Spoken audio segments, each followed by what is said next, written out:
Assalamualaikum warahmatullahi wabarakatuh. Kawan-kawan semuanya pasti kita ingin mendapatkan kesembuhan dari Allah Subhanahu wa taala. Semuanya ingin badan yang sehat, semuanya ingin badan yang kuat. Fisik sehat, jiwa kita pun sehat. Hati kita apalagi harus di dalam keadaan yang sehat. Dalam mencapai kesehatan, Imam Syafi'i sangat menegaskan tentang kesehatan ini, betapa pentingnya sehat. Beliau rahimahullah mengatakan bahwasannya setelah ilmu yang penting diketahui tentang halal haram atau ilmu agama, yang penting adalah mempelajari ilmu kesehatan atau ilmu kedokteran ya. Bahkan Imam Syafi'i ini menegaskan lagi dalam perkataannya yang lain, setelah saya pelajari ilmu itu ada dua. Pertama, ilmu agama yakni fikih, kemudian yang kedua adalah ilmu kesehatan, kata beliau. Kemudian juga beliau menegaskan betapa pentingnya ilmu kesehatan ini. Janganlah kamu tinggal di tempat yang tidak ada ulamanya untuk kamu bertanya fatwa tentang agama. Seorang tabib yang bagaimana kamu bisa mengetahui kesehatan badanmu. Jadi beliau nih melarang ya, tinggal di suatu tempat yang tidak ada ulamanya dan tidak ada tabibnya. Jadi penting sekali nih teman-teman sekalian, kita belajar ilmu kesehatan ini. Baik, mengenai ilmu kesehatan, tentu hal yang pertama yang harus kita ketahui adalah bagaimana ciri-ciri atau prinsip ilmu kesehatan di dalam Islam ya. Maka pada kali ini saya akan membahas 5 prinsip dasar pengobatan secara alamiah, secara islamiah, dan secara tibun nabawi. Ya. Pengobatan yang alami, yang islami atau tibun nabawi itu bisa dikatakan pengobatan yang sangat luar biasa.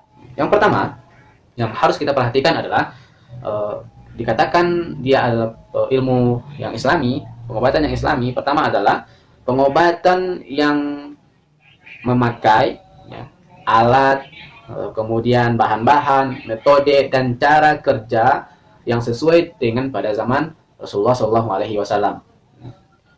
Ini yang pertama. Ketika dikatakan Islami nggak sih pengobatan yang saya lakukan, maka tengoklah hal yang pertama, prinsip yang pertama adalah tengok dari peralatan-peralatannya, kemudian bahan-bahan yang digunakan, kemudian yang harus kita perhatikan juga adalah cara kerja pengobatan itu sendiri. Nah, maka ini prinsip yang pertama yang sangat penting menurut saya. Kemudian yang kedua adalah segala jenis pengobatan yang diamalkan atau yang dikerjakan oleh Nabi, oleh tabi'in, oleh tabi'ut tabi'in, dan generasi setelahnya. Jadi kita bisa berpatokan pengobatan ini islami ketika ini dikerjakan atau diamalkan oleh Nabi, kemudian dikerjakan atau dicontohkan oleh tabi'in, tabi'ut tabi'in, dan generasi setelahnya yang mengambil ilmu kepada orang-orang yang sebelumnya yang kita sebutkan di awal. Maka ini yang kedua, ini prinsip yang kedua ini juga harus kita perhatikan nih kalau kita berobat. Apakah kita sudah menengok ini boleh nggak, ini pernah dilakukan tidak? Seperti ini saya rasa sangat penting diperhatikan.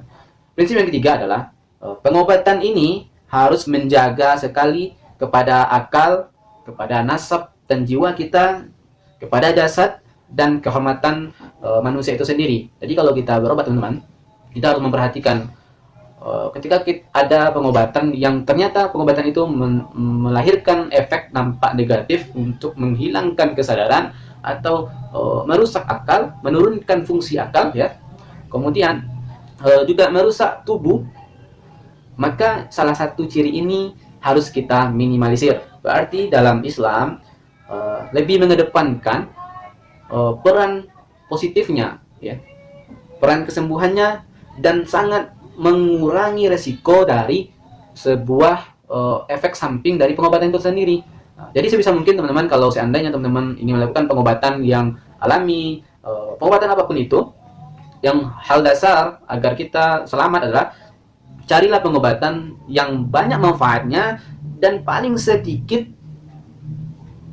efek samping dari pengobatan itu sendiri. Jangan sampai nanti pengobatan yang kita lakukan niatnya mengobati satu penyakit malah menimbulkan 1, 2, sampai 3 penyakit setelahnya. Ini adalah pengobatan yang menyalahi prinsip pengobatan Islami atau pengobatan Tibun Nabawi tadi. Kemudian yang keempat adalah memakai prinsip pengobatan yang tidak bercampur dengan hal yang haram. Ya, ingat, tidak bercampur sesuatu itu dengan yang haram, yang syirik dan khurafat. Nah, maka prinsip yang empat ini sangat penting kita perhatikan. Jangan ketika kita ya teman-teman ya, ketika kita ingin mendapatkan kesehatan, kita semangat. Semua orang sakit pasti ingin kesembuhan, dan semua orang yang sakit mengharapkan kesembuhan dari Allah Subhanahu wa taala. Tetapi juga kita harus batasi, harus kita garis bawahi bahwasannya kita menggapai kesembuhan itu harus kita tekankan terbebas dari sesuatu yang haram, sesuatu yang syirik, dan sesuatu khurafat di dalam baik itu secara akidah maupun secara ibadah yang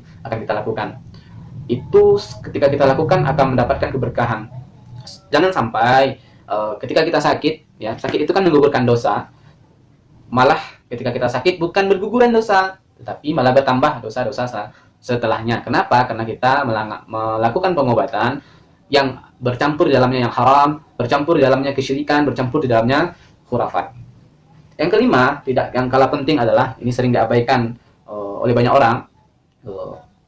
Prinsip yang kelima ini adalah dasar pengobatannya harus menjadikan Allah Subhanahu wa taala sebagai penyembuh dan tidak mengurangi ketawakalan kepada Allah Subhanahu wa taala. Maksudnya adalah kita melakukan, walaupun itu pengobatan alami sekalian, walaupun itu pengobatan yang tidak ada unsur yang haram, tetapi ketika kita menjadikan obat tersebut satu-satunya penyembuh, kita mengatakan, oh saya tidak akan sembuh ketika saya tidak melakukan ini dan itu, maka ini harus kita hindari. Kesembuhan itu datangnya dari Allah, dan kita harus menyempurnakan ketawakalan kepada Allah Subhanahu wa taala. Adapun ketika kita tidak sesuai dengan yang kita harapkan atau lambat sehatnya, maka sekali lagi kita kembalikan pada prinsip yang kelima ini. Kesembuhan itu datang dari Allah, dan kesembuhan itu harus memiliki ketawakalan yang sangat tinggi. Nah, 5 hal ini saya rasa sangat penting teman-teman. Harus kita perhatikan 5 prinsip ini. Maka selain kita mendapatkan kesembuhan, kita juga mendapatkan keberkahan dari Allah Subhanahu wa taala dalam berobat. Maka sangat penting pengobatan ini harus kita ketahui. Kalau kita berprinsip adalah di dalam satu rumah harus ada yang satu yang paham dalam pengobatan. Walaupun dia tidak bisa melakukannya dengan sendiri, tapi dia paham kaidah-kaidah apa yang harus dilakukan ketika ada keluarganya yang sakit, sehingga mendapatkan keberkahan dari Allah Subhanahu wa taala. Semoga video yang kita buat ini bermanfaat untuk teman-teman sekalian, bermanfaat untuk orang-orang yang sedang mengalami kurang sehat. Semoga Allah sembuhkan dan memberikan manfaat yang banyak. Insya Allah pada video-video selanjutnya kita akan membahas hal-hal yang berkaitan dengan kesehatan, dengan terapi, dengan Tibun Nabawi, kemudian dengan sirah. Sirah ini adalah sirah dalam kesehatan, bagaimana Rasulullah SAW dalam kesehariannya, dalam pola makannya, dalam menjaga aktivitasnya agar menjadi aktivitas yang sehat, makanan yang sehat. Sekian dari kami. Assalamualaikum warahmatullahi wabarakatuh. Salam sehat.